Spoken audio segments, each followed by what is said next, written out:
الشيطان الرجيم بسم الله الرحمن الرحيم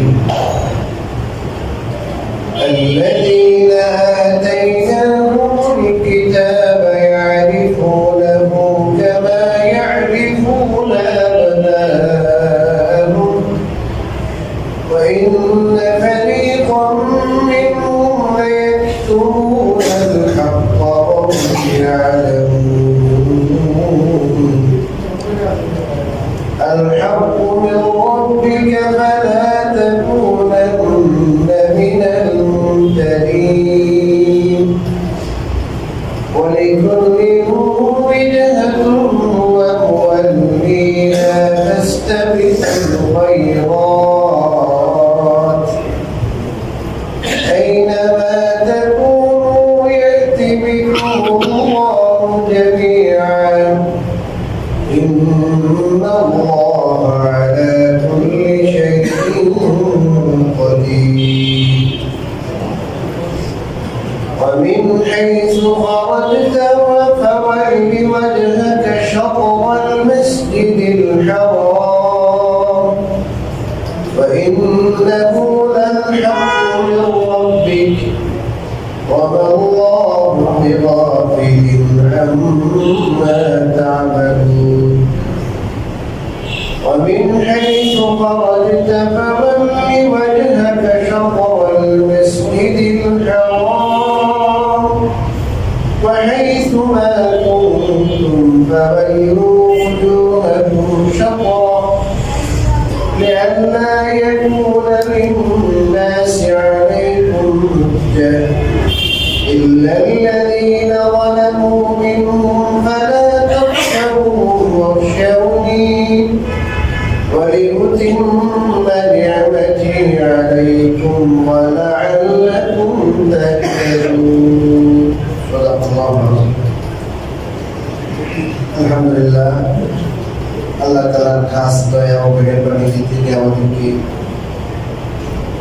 আজ সাপ্তাহিক তাফসীর ও কোরআনের মজলিসে দাওয়াতে বসার তৌফিক দান করেছেন আলহামদুলিল্লাহ সম্মানিত মুসলিম کرام আজ আমি আপনাদের সামনে সূরাতুল বাকারা 146 থেকে 150 আয়াত পর্যন্ত তেলাওয়াত করছি আমার তেলাওয়াতকৃত আয়াতের প্রথম আয়াতে আল্লাহ রাব্বুল আলামিন বলেন আল্লাযীনা আতাইনাহুমুল কিতাব আমি যাদেরকে কিতাব দিয়েছি ইয়ারিফুনাহু তারা একে চেনে কামা ইয়ারিফুনা আবনাআহুম যেমন তারা নিজেদের ছেলেদেরকে চেনে ওয়া ইন্না ফারীকাম মিনহুম আর তাদের থেকে একদল লায়াকতুমুনাল হাক্কা হককে গোপন করে ওহুম ইয়ালামুন অথচ তারা জানে এটা আয়াতের তর্জমা আপনারা জানেন এর আগে আল্লাহ রাব্বুল আলামিন কিতাবের কথা বলেছেন কিছুদিনের জন্য অস্থায়ীভাবে রাসূল কারীম সাল্লাল্লাহু আলাইহি ওয়াসাল্লামকে বাইতুল মুকাদ্দাসের থেকে মুখ করে নামাজ পড়ার নির্দেশ দিয়েছিলেন 16-17 মাস পরে আল্লাহ পুনরায় নির্দেশ দিলেন যে এখন থেকে পবিত্র কাবার দিকে মুখ করে নামাজ পড়তে এটা নিয়ে অনেক চেষ্টা হয়েছে অনেক জনগুলা করা হয়েছে অনেক তর্ক বিতর্কের জন্ম হয়েছিল আল্লাহ রাব্বুল আলামিন এগুলো বিস্তারিত উল্লেখ করার পরে বলছেন যে আল্লাযীনা আতাইনাহুমুল কিতাব আমি তাদেরকে কিতাব দিয়েছি আসমানি কিতাব দিয়েছি যেমন তাওরাত দিয়েছি মুসা আলাইহিস সালাতু ওয়াস সালামের উপরে তাওরাত নাযিল করেছেন মুসার মাধ্যমে মুসার পুরা জাতি পুরা উম্মত তারা বনি ইসরাইল এরা আল্লাহ তাআলার পক্ষ থেকে সেই কিতাব তাওরাত কিতাব লাভ করেছে আল্লাহ তাদের সবার উদ্দেশ্যে কিতাব দিয়েছেন আল্লাহ বলেন ইয়ারিফুনাহু তারা তো একে চেনে মানে সংখ্যাগরিষ্ঠ মুফাসসিরিন কেরাম লিখেছেন একে চেনে মানে নবীকে চেনে কামা ইয়ারিফুনা আবনাহুম, যেমন তারা নিজেদের ছেলেদেরকে চেনে। দীর্ঘদিন পর নিজের ছেলেকে চিনতে অসুবিধা হয়, এটা আমার ছেলে, দেখার সাথে সাথে চিনে নাকি দেরি হয়, সাথে সাথেই চিনে এটা আমার ছেলে। আল্লাহ বলেন যেমন তারা নিজেদের ছেলেদেরকে চিনে, ঠিক তেমনি ভাবে আপনাকেও তারা চিনে যে আপনি আল্লাহর পক্ষ থেকে প্রেরিত নবী, মেসেঞ্জার। এতে কোনো সন্দেহ নেই, তারা চিনে যান। এর দাবি কি ছিল?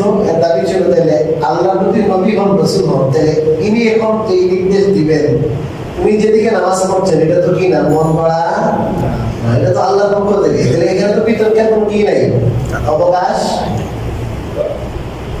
কথা কি বুঝতে পারলেন?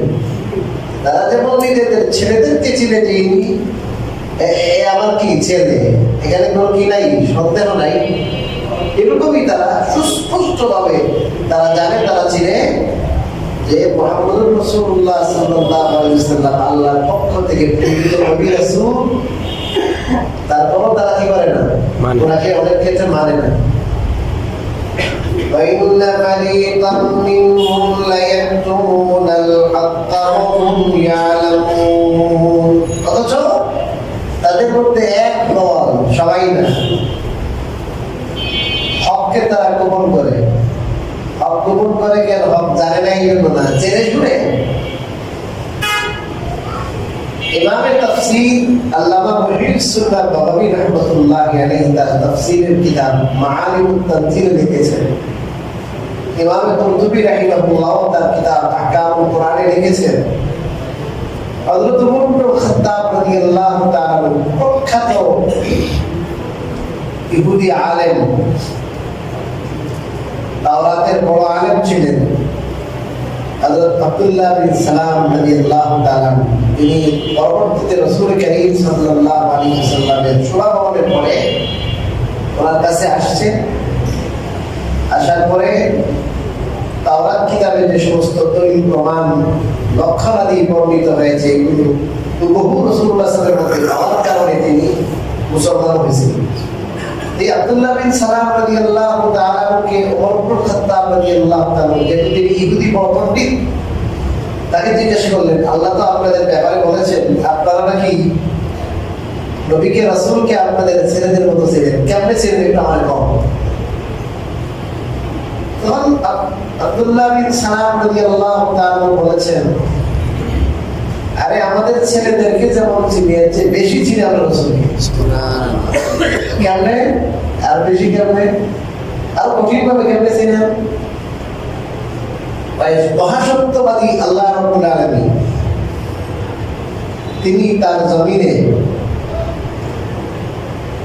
জিবরিলের মারফতে, আমানতদার জিবরিলের মারফতে হযরত মুসা আলাইহিস সালামের কাছে এই রাসূলের ব্যাপারে সমস্ত তথ্য দিয়েছেন, লক্ষণাদি বলেছেন। তাহলে জিবরিলের ব্যাপারে, জিবরিলের যে তথ্যগুলা সরবরাহ করছেন, এই ব্যাপারে কোনো সন্দেহ আছে? আমি আমানতদার,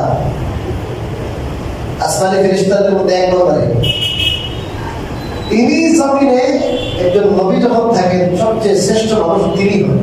অর্থাৎ মুসা আলাইহিস সালামের কাছে রাসূলুল্লাহ সাল্লাল্লাহু আলাইহি ওয়াসাল্লাম কেমন হবে সে নবীর ব্যাপারে সংবাদ দিয়েছেন, ডিটেইলস বলেছেন, সব লক্ষণাদি, কোথায় জন্ম হবে, কেমনে কি হবে, সব বলে দিয়েছেন। অর্থাৎ আমরা সবগুলো নবী এই নবী মুহাম্মদ রাসূলুল্লাহ সাল্লাল্লাহু আলাইহি ওয়াসাল্লামের মাঝে আমরা পেয়েছি, পাইছি।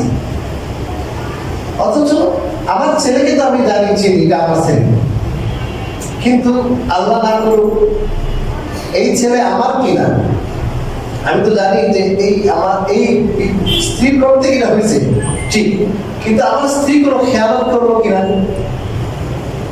পর মানুষকে, পর পুরুষকে সে কোনো জায়গা দিল কিনা, এটার ব্যাপারে তো আমি সুনিশ্চিত কিছু কি করতে পারছি না, বলতে পারছি না। দুর্ঘটনা তো হয়েও যেতে। আব্দুল্লাহ বিন সালাম কি বলছেন? এই জিনিসের অবকাশ কোথায় নাই, আসমান থেকে যেটা নাজিল হয়েছে ওটার মধ্যে ওটারও কোনো কি নাই, অবকাশ তাই অতএব আমরা যেমন ছেলেদেরকে চিন্তা আমার ছেলে, এটা শুধু এই মেয়ের পর থেকে হয়েছে, স্ত্রীর পর থেকে হয়েছে, রূপ থেকে বুঝতে পারবো, কিন্তু এটা আসলে কি আমার ছেলে কিনা এই ব্যাপারে কিছু হলেও কি থাকে, কিছু হলেও 1% হলেও কি থাকে, সন্দেহ কোনো কোনো ক্ষেত্রে থাকে। যেই সন্দেহ 1% সন্দেহ কোথায় নাই, মুহাম্মদ রাসূলুল্লাহ সাল্লাল্লাহু আলাইহি ওয়াসাল্লামের ব্যাপারে আল্লাহর নবী মুসা আলাইহিস সালামের উপরে জিবরিলের মারফতে আল্লাহ যে সমস্ত লক্ষণ বলে দিয়েছেন, ওটার ক্ষেত্রে কোনো সন্দেহ। আব্দুল্লাহ বিন সালাম রাদিয়াল্লাহু তাআলা অবাক করা এই তথ্য, এত বুদ্ধিবৃত্তি, এই তথ্য শুনে মাথায় কপালে চুমু খাইছেন ওমর ইবনে খাত্তাব রাদিয়াল্লাহু তাআলা। এই জন্য আল্লাহ তাআলা বলছেন ওয়াইন্না ফারিকাম মিনহুম, সবাই না, আহলে কিতাবের সবাই না, একদল তারা জানার পরও গোপন করে। আব্দুল্লাহ বিন সালাম রাদিয়াল্লাহু তাআলা এই একদলের বাইরে উনি কি করেন নাই, গোপন।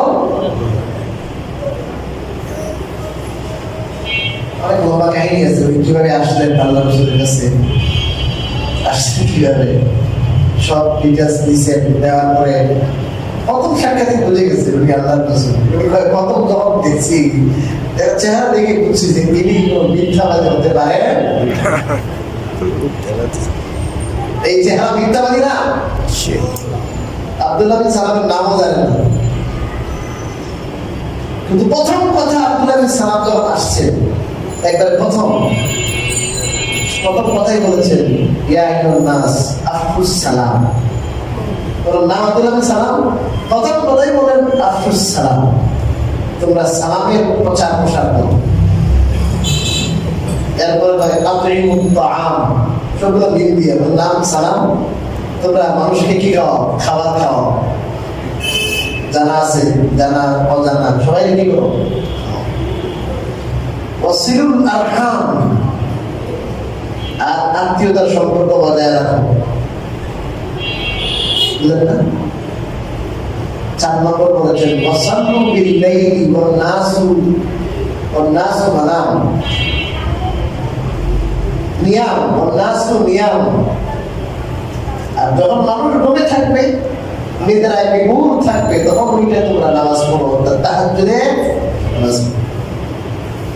তাদখুলুল জান্নাতা বিসালাম, তাহলে তোমরা নিরাপদে নির্বিঘ্নে শান্তিতে তোমরা জান্নাতে পৌঁছতে পারবে, জান্নাতে ঢুকতে পারবে।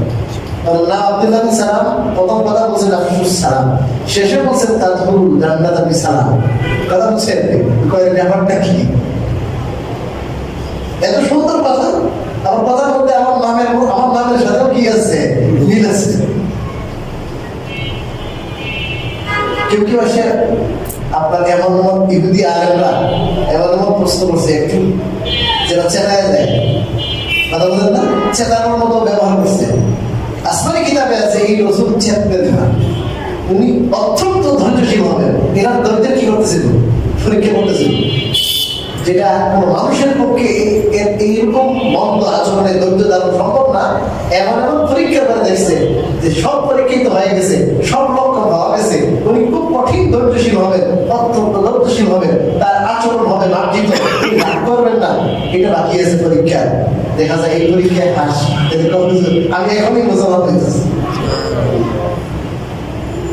আসলে রাগ করবেন না, অধৈর্য হবেন না, অমার্জিত আচরণ করবেন না। الحق من ربك فلا تكونن من الممترين। আল্লাহ বলেন হক সেটাই যেটা আপনার প্রতিপালকের পক্ষ থেকে আসে। এটার ভিন্ন ভিন্ন তাফসীর আছে, আমি যে তাফসীর করলাম এই আয়াতের, সেটাই ইমামে তাফসীর ইমাম ইবনে জারীর আত-তাবারী রাহিমাহুল্লাহ করেছেন তার কিতাব জামিউল বায়ানে। এটার ভিন্ন ভিন্ন তর্জমা আছে।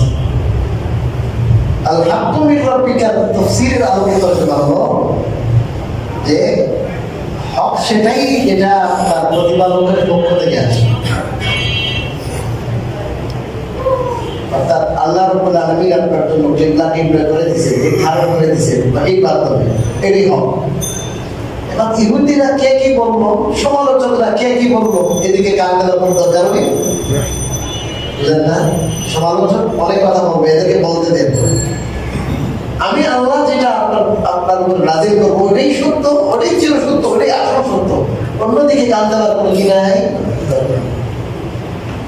ফালা তাকুনান্না মিনাল মুমতারিন, অর্থাৎ আপনি সন্দেহ পোষণকারীদের অন্তর্ভুক্ত হবেন না। মুফাসসিরিনে কেরাম লিখেছেন আল্লাহ রাসূল তো কখনো কি করেন নাই আল্লাহর ওহীর ব্যাপারে সন্দেহ পোষণ করবেন। আরে তার দায়িত্ব হলো সমস্ত দুনিয়ার মানুষকে ঈমানের দিকে দাওয়াত দেওয়া, তার মাঝেই যদি আল্লাহর ওহীর ক্ষেত্রে কোনো বিন্দু পরিমাণ কি থাকে, সন্দেহ থাকে, তাহলে উনি এই ওহীর দিকে মানুষকে দাওয়াত দিতে দিবেন। আর আল্লাহ বা কেন নির্বাচন করলেন এমন একজন নাউজুবিল্লাহ নবীকে, যে নবীর অন্তরের মধ্যে তার উপরে যেটা আল্লাহ নাযিল করবেন এই ব্যাপারে কিছু কি আছে, সন্দেহ আছে। এটা কি আমাদের আকলে পাওয়ার কথা বুঝতে পারছেন? এই জন্য ইমামে তাফসীর ইবনে জারীর আত-তাবারী রাহিমাহুল্লাহ লিখেছেন এটা আরবি ভাষার মধ্যে, বিশেষ করে কোরআনের যে পরিভাষার মধ্যে এটা একটা পরিভাষা, যে যখন আরবরা এটা করে, আরবিরা যারা আরবি ভাষাবিদ তারা এটা ব্যাপক ব্যবহার করে, যে সরাসরি একজনকে একটা কথা বলা হচ্ছে কিন্তু উদ্দেশ্য হলো অন্যান্য শ্রোতা।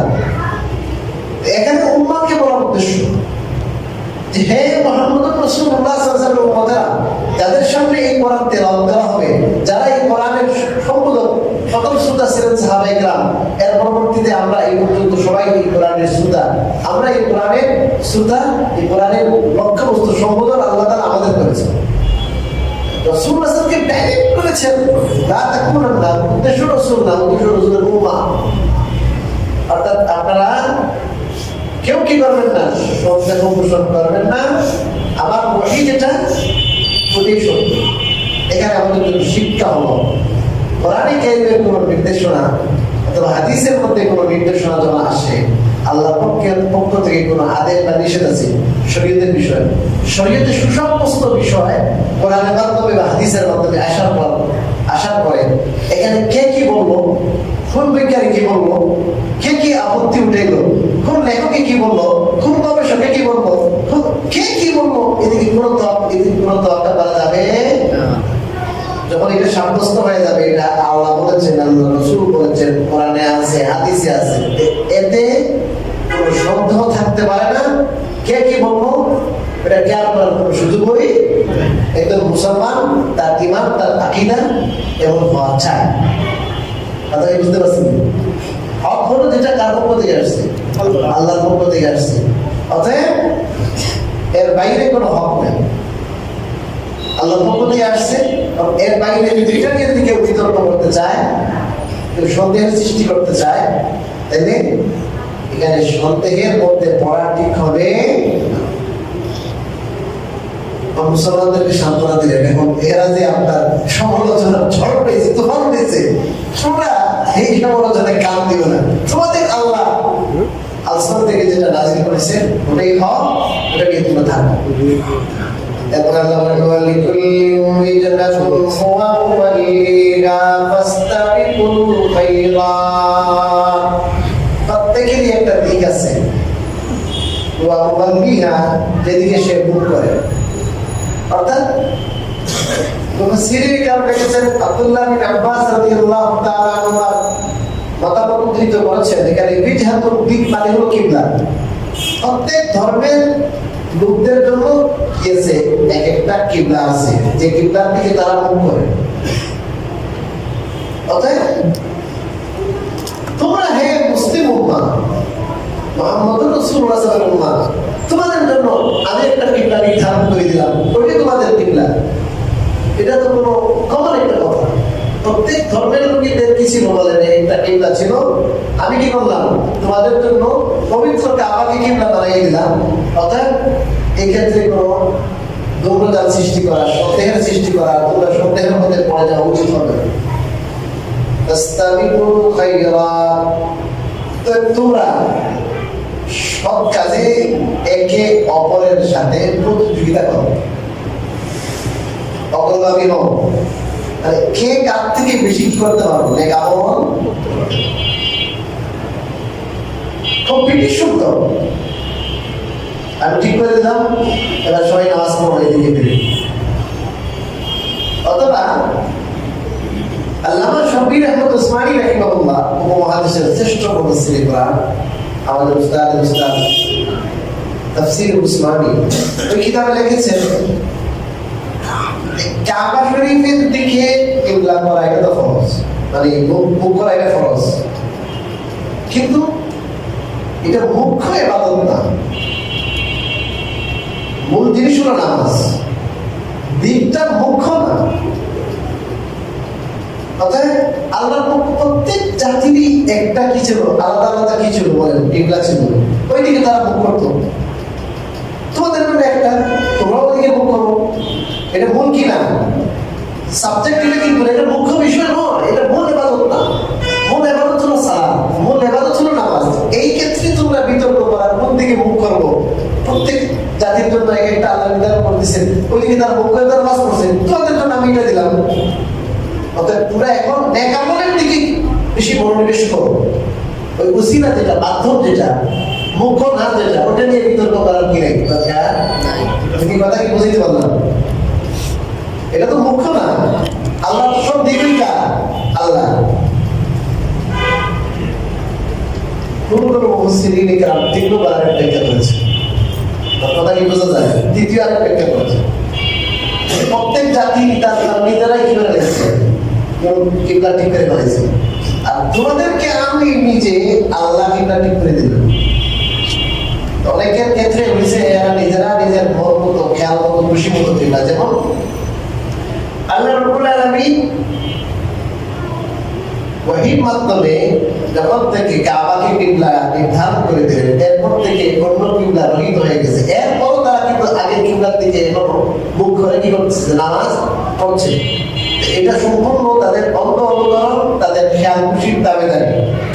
আমি আল্লাহ তোমাদের জন্য, হে উম্মতে মুহাম্মদ সাল্লাল্লাহু আলাইহি ওয়াসাল্লাম, তোমাদের জন্য ওহীর মাধ্যমে যেটা ঠিক করে দিলাম, তোমরা ওইদিকেই মুখ করে নামাজ পড়ো এবং একে অপর থেকে যেন আমলে অগ্রগামী হও, সেটার জন্য কি করো, চেষ্টা।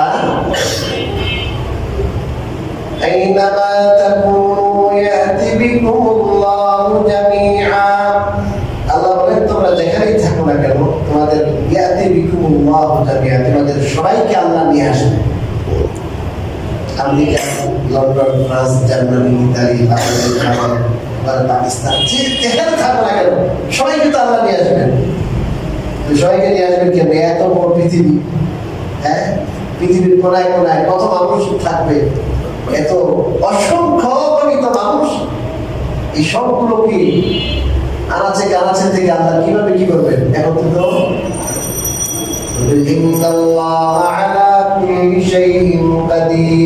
নিশ্চয় আল্লাহ সর্ব বিষয়ে ক্ষমতাবান।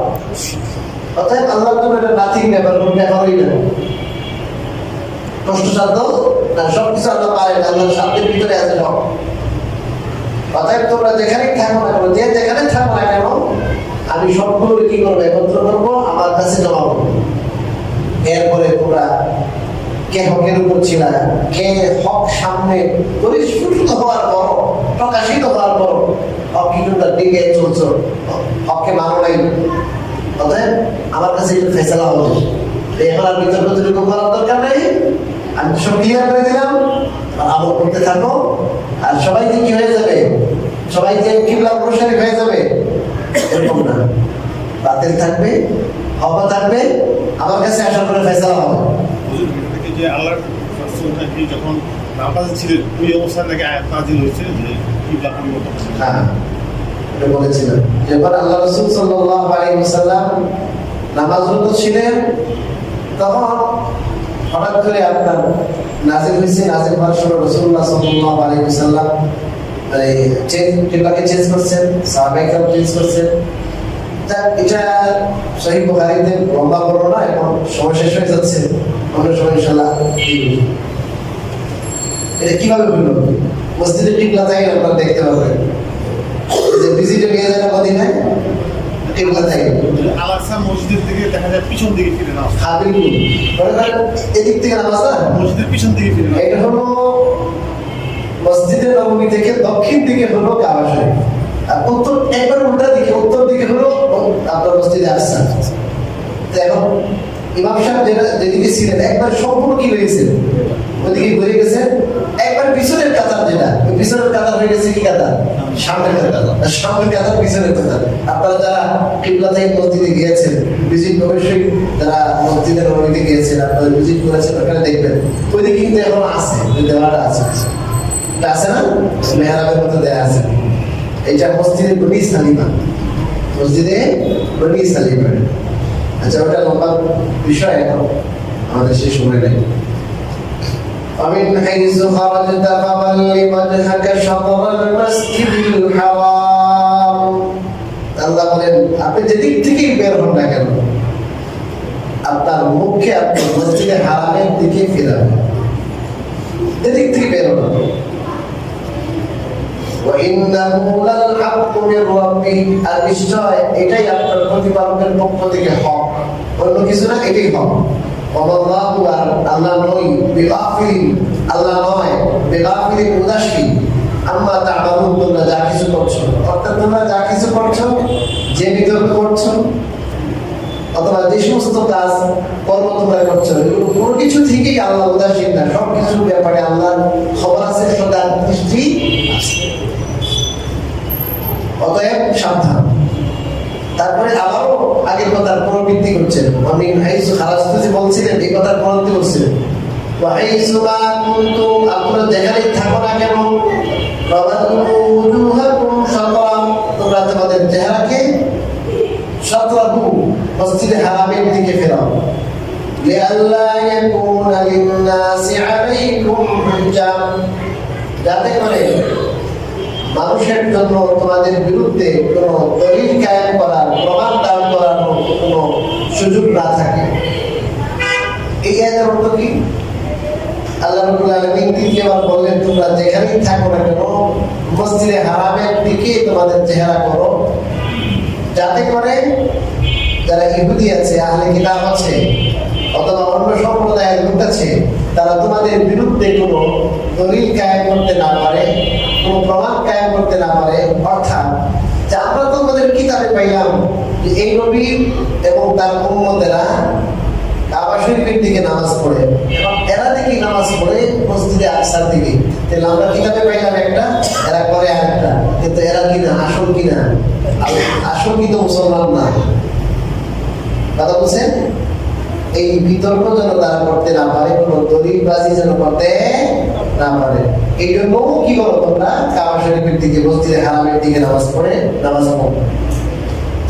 লিআল্লা ইয়াকুনা লিন-নাসি আলাইকুম হুজ্জাতুন ইমান ইল্লাল্লাযীনা যালামু মিনহুম, তবে তাদের মধ্য থেকে যারা জালেম, তাদের কথা ভিন্ন। অর্থাৎ জালেম যারা, এরা কাবা শরীফের দিকে মুখ করে নামাজ পড়ার পরও তারা বিতর্ক করবে, এরা বিতর্ক ছাড়বে না। এই জালেমরা সবকিছু স্পষ্ট হওয়ার পর এরপর তোমাদের পিছিয়ে লাগে থাকবে, তারা তোমাদের বিরুদ্ধে দলিল দিতে চাইবে। অতএব ওদেরকে ভয় করার দরকার নেই। ফালা তাশাউহু, তাদেরকে তোমরা ভয় করো না, এদের সমালোচনার পিছিয়ে পড়ো না। কে কি বলবো এটা কোনো তোয়াক্কা করিও না, ওদেরকে ভয় করিও না। ও সবই আমাকে ভয় করো, ওদেরকে ভয় করিও না। কারা ভয় করো? আমার ভয়। এরপরে আল্লাহ ওয়ালিউতিম্মা নি'মাতি আলাইকুম ওয়া লাআল্লাকুম তাহতাদুন। এই কাবা শরীফের দিকে মুখ করবে আরেকটি কারণ হলো, যাতে করে আমি আমার নিয়ামতকে তোমাদের উপর পরিপূর্ণ করতে পারি। হযরত ইব্রাহিম আলাইহিস সালামের যে কিবলা ছিল, সেই কিবলা হলো মসজিদে হারাম। এই মসজিদে হারাম যেহেতু আমার ইব্রাহিমের কাবা, ইব্রাহিমের বানানো, এবং এর আগে ফেরেশতারা অনেক নাম করেছিল, এটার মধ্যে অনেক বরকত, অনেক খায়ের, অনেক ফায়েজ আছে। এইটা একটা বড় নিয়ামত, সেই নিয়ামতের জন্য পূর্ণতা হয়, সেই জন্য তোমরা কি করো, এদিকে মুখ ফিরে নামাজ পড়ো, মুখ ফিরিয়ে নামাজ পড়ো। এরপরে আল্লাহ বলেন ওয়া লাআল্লাকুম তাহতাদুন, এই জন্য যাতে তোমরা পথপ্রাপ্ত হও। তো এখানে মুফাসসিরিনে কেরাম গুরুত্বপূর্ণ কথা লিখেছেন। এখানে আল্লাহ রাব্বুল আলামিন কাবা শরীফের দিকে মুখ করার কথা পরপর তিনবার বললেন কেন? একবার বললেন তো হয়। মুফাসসিরিনে কেরাম বলেছেন এটা অবস্থা, স্থান, এগুলো পার্থক্যের কারণে আল্লাহ বলেছেন। যেমন মনে করেন মুকিম অবস্থায়, মক্কায় থাকা অবস্থায় এক বিধান, মক্কার বাইরে গেলে আরেক বিধান, সফররত অবস্থায় আরেক বিধান, কেউ কেউ এমন মনে করতে পারে। আল্লাহ তাআলা বলেন না, একবারে যদি ঘরের সামনে থাকো তাও ওই ঘরের দিকে মুখ করবা, যদি এই ঘরের বাইরে থাকো মক্কার আশেপাশে কোথাও তখন ওই দিকে, আর একবারে সফরও যদি যাও অথবা বিশ্বের যে যেখানে থাকো না কেন, যত দূরে থাকো না কেন, কিন্তু মুখ করবা কোন দিকে? মসজিদে হারামের দিকে। এই জন্য আল্লাহ রাব্বুল আলামিন যে অবস্থা মানুষের ভিন্ন হতে পারে, অবস্থা ভিন্ন হতে পারে, সমস্ত অবস্থায়, সব অবস্থায় যেখানে যে থাকো না কেন কাবার দিকে, মসজিদে হারামের দিকে কি করবা? মুখ করে নামাজ পড়ো। কোন মুফাসসিরিন একরাম বলেছেন যেহেতু কোরআনে কারীমের কোন আয়াতের রহিতকরণ সর্বপ্রথম এটা হয়েছে, এর আগে কোরআনে কারীমের কোন আয়াত রহিত, বিধান রহিত হয় নাই, সর্বপ্রথম বিধান রহিত হচ্ছে। এই জন্য কারো মনের মধ্যে কোনো সন্দেহ সংশয় থাকতে পারে, কিরে আল্লাহ রাব্বুল আলামিনের নির্দেশ ছিল এইদিকে, এখন আবার এদিকে কেন? কথা বুঝেন না? এই জন্য কোরআন আয়াত না, কোন হুকুমের আয়াত তো মনসুখ হয় নাই। হুকুম আগে হুকুম ছিল, কোরআনের আয়াত ছিল না। এই হুকুমের রহিতকরণ সর্বপ্রথম হইতেছে। এই জন্য আল্লাহ রাব্বুল আলামিন তাকিদের জন্য, গুরুত্ব দেওয়ার জন্য এক কথাটি কি বলতেছেন? বারবার বলেছেন। আর বিভিন্ন বিভিন্ন হিকমত আছে, যেটা অনেক লম্বা হয়ে যাবে, সময় অনেক দীর্ঘ হয়ে গেছে। এই আয়াতগুলো থেকে আমরা যেটা বুঝতে পারলাম যে আল্লাহর পক্ষ থেকে যে ওহী আসে, যে আদেশ নিষেধ আসে, আমরা এটাকে ধরে রাখবো। সমালোচনায় মানে বিতর্কীরা বা নিজের ধর্মের মানুষ যারা নামধারী মুসলমান, তারা যদি কোনো ধরনের অপব্যাখ্যা করে, কোনো সন্দেহ সংশয় সৃষ্টি করতে চায়, যেহেতু আমরা আল্লাহতে বিশ্বাসী, কোরআনে হাদিসে বিশ্বাসী, আমরা খুবই মুসলমান, আমাদের করণীয় হবে তখন এই সমস্ত জিনিসে কান না দেওয়া। আল্লাহ তাআলার পক্ষ থেকে যা এসেছে এটাকে বিনা দ্বিধায় নির্দ্বিধায় মনে প্রাণে কি করা? বিশ্বাস। আর একটা বিষয় হলো আল্লাহ রাব্বুল আলামিন এখানে যে বললেন মানে কল্যাণের কাজে, ভালো কাজে একে অপরের সাথে কম্পিটিশন করে। আজকে তো মানে দুনিয়ার লাইনে আমরা কম্পিটিশন করি নাকি, এত টাকার মালিক, এটা করছে তাহলে আমি আর একটা কি করি। এই যে মানুষ উন্নতি করছে দুনিয়ার লাইনে, আল্লাহ বলেন এটা না, এটা তো ক্ষণস্থায়ী জিনিস। তোমাদের উন্নতি হবে আখিরাতের লাইনে। তোমরা কম্পিটিশন করবে যে এত আমল করে যে আমি পারবো না কেন, এই দিনের লাইনে এতটা খরচ করতেছে, দিনের লাইনে এত খেয়ালত করে, তার ছেলে মেয়েদেরকে দিনের লাইনে এত ইয়ে করতেছে, আপনার দিয়ে দিচ্ছে, যেটা আমি পারবো না কেন। প্রত্যেকটা ক্ষেত্রে আখিরাতের প্রাধান্য দেওয়া, আখিরাতের নেক আমলই কাজে লাগবে। এই জন্য নেক আমলে একে অপরের সাথে কম্পিটিশন করা, এটা আমাদের এই আয়াতের শিক্ষা। আল্লাহ তাআলা আমাদেরকে এই শিক্ষা করুন।